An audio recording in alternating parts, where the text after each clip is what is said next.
Hello there, Frostborn enthusiasts. Welcome back to another video. And today I'm going to be doing a full walkthrough tutorial on how to abolish the cue ball version of the Iron Giant, aka the Iron Golem, at the forge in the Sanctum of Odin. So without any further ado, let's start pouring the water into the pool here. Alright, firstly, let's start by dissecting everything that we have in our inventory, starting with the type of armor that I brought. This is the full armor Immortal set here, which can be obtained in the Immortals Path at Act 9.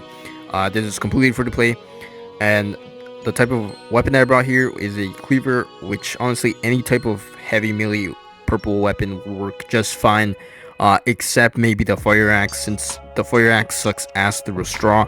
I don't know why the devs, just switched it to being in the purple category. I think it should have just stayed in the blue section. Anywho, let's just switch to the left here. So what I brought here was 20 bandages, 3 berserker potions, 5 armor potions, which probably are not going to be that vital. The dispel potion is probably going to be important, especially if we're going to be doing this boss for the first time. Just in case if one of those fireballs hits you, you can always dispel and just diffuse the effects of it. The healing cells are probably not going to be that important, especially during the second half of the match, since once the traps have activated, it's just going to be restricting your movement, and you're just going to be risking yourself trying to drink that healing self if you're trying to go somewhere or on the edge. The fireballs are just going to be definitely a big risk there, so that's why I just bring a ton of bandages.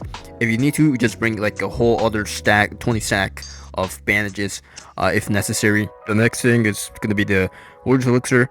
It is pretty essential for just 2 things here. It increases the damage of your character and the movement speed, and this will be pretty helpful when it comes to just dodging and moving away from those fireballs and keeping yourself intact throughout this whole battle.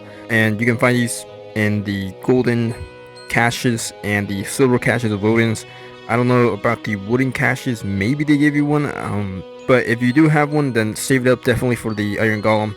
Now the Primroses and the Mushroom Soups, although they're not totally necessary, I still suggest you to bring them in your inventory, because it would just help you on both sections of offense and defense. Even though it's just by a little bit, it's just going to be helpful in the long run. In addition, I also brought 2 speed potions.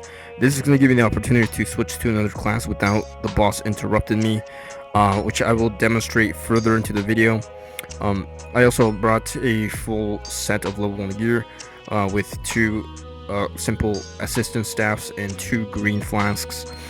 So yeah. Alright, now that we're done with the dissection procedure, let's just wrap this all up and throw into the fiery arena. Oh yeah, but before that, remember to get Odin's Might and just swap into your purple armor set and purple heavy melee weapon to get full advantage of this buff. Alright, now having that all done and set to go, let's head to the forge. Once you have arrived to the forge, you're going to be starting the battle immediately. Now I'm going to be trying to simplify this to the best of my ability here.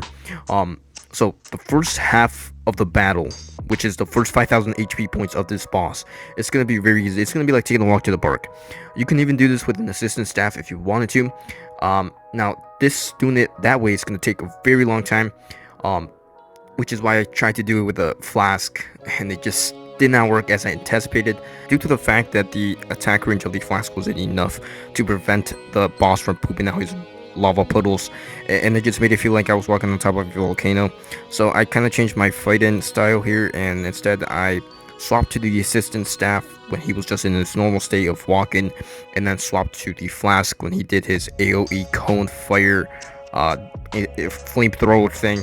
The whole idea that I'm trying to say here is that the first half of the fight here, it's going to be very bland. It's going to be like white rice, and you just have to be consistent and patient when doing this.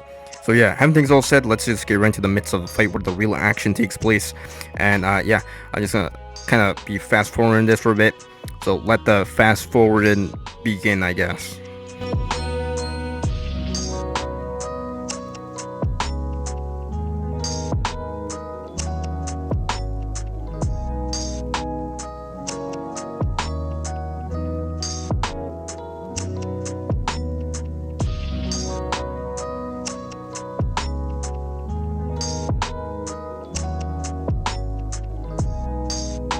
Once you're to the point where the boss's HP points start with the number 50, this is where things really start taking off, and this will separate the successful from the unsuccessful. So make sure that you are taking the same steps and the same staircase as I am here. Anyways, let's just start this. So first of all, you're going to be activating your speed potion and going to one of the corners of the room. And after that, you're going to be going to your inventory and swapping to your purple immortal set with your whatever heavy purple melee weapon you brought.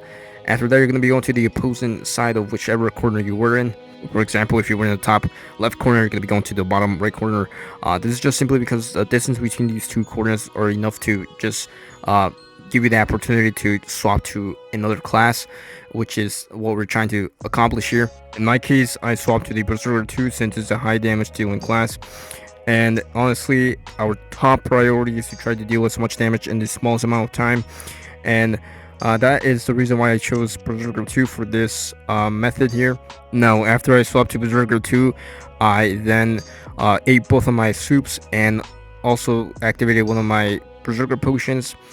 And then I also tapped my Berserker ability and just went absolutely hog wild on this over armored magma creature. Now you want to keep hitting him until he poops out one of his lava puddles, but if he does the flamethrower skill, then you just want to dodge the area of effect and you just want to repeat the same process again. Now it is important to acknowledge that besides every cannon, there's going to be a safe spot where you can always park yourself and just continue the beat down. And you just want to make sure that you time it right, and how you can time it right is by just getting to the closest cannon and just waiting for it to shoot its fireball projectile, and that's where you're going to make your move to the next spot. Now while doing this, it is important to consistently be spamming the attack button and the bandages to keep yourself alive, while also maximizing the amount of damage it deals to the Iron Golem.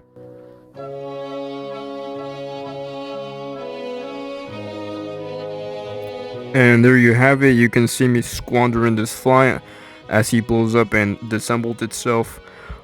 This took me about around a minute and 30 seconds, and this was the loot that this metal piece of junk in ruins gave me. It wasn't really my cup of tea since I don't really use fire daggers, so that's a neat slapper there. Anyways, I hope this video was helpful, and I will see you in the next one. See ya.